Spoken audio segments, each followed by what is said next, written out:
90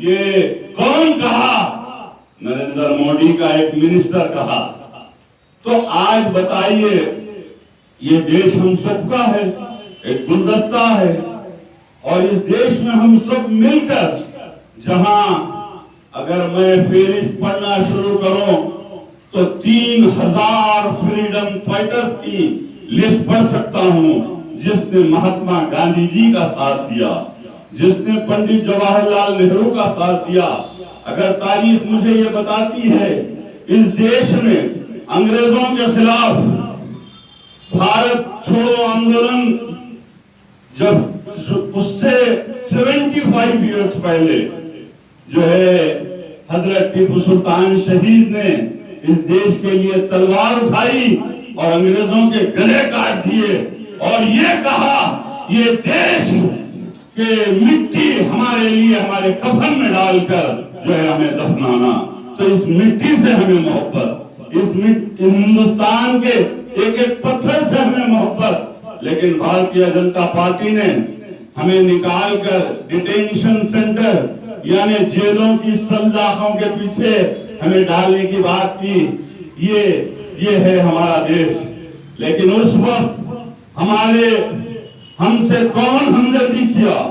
اس وقت ہماری تائید کون کیا؟ تو بات نظر آتی ہے، اگر ہندوستان کی سرزمین پر مہاتما گاندھی جی کے بعد اگر کوئی سیکولر لیڈر پیدا ہوا ہے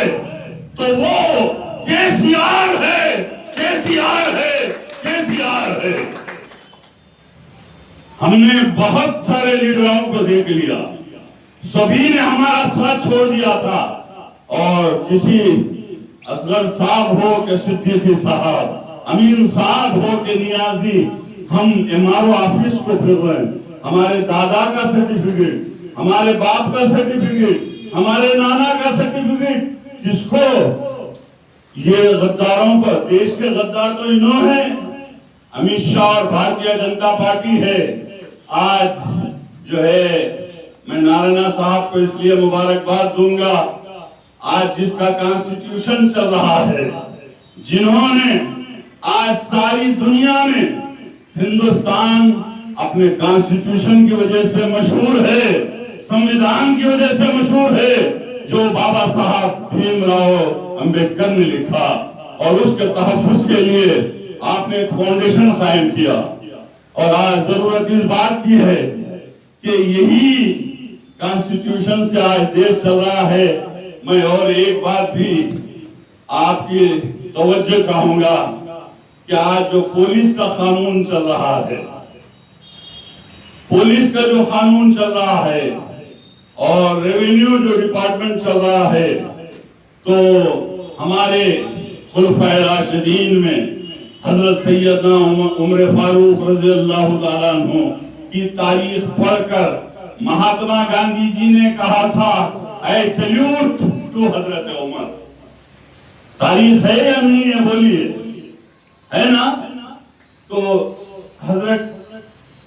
گاندھی جی نے کہا تھا حضرت عمر فاروق رضی اللہ تعالیٰ عنہ کو میں سلام پیش کروں گا، جنہوں نے قانون بنایا۔ تو آج ہم کسی کو نہیں بھول سکتے،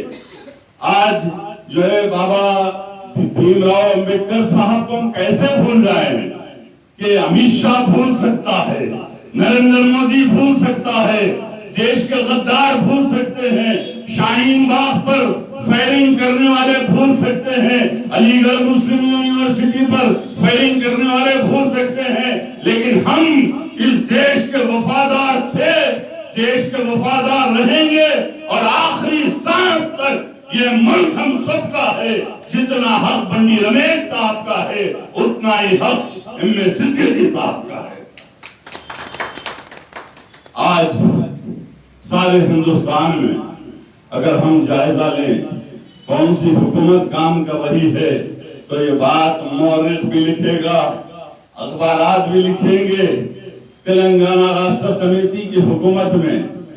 کیسے کیسے فلاحی اسکیمات کا آغاز ہوا ہے۔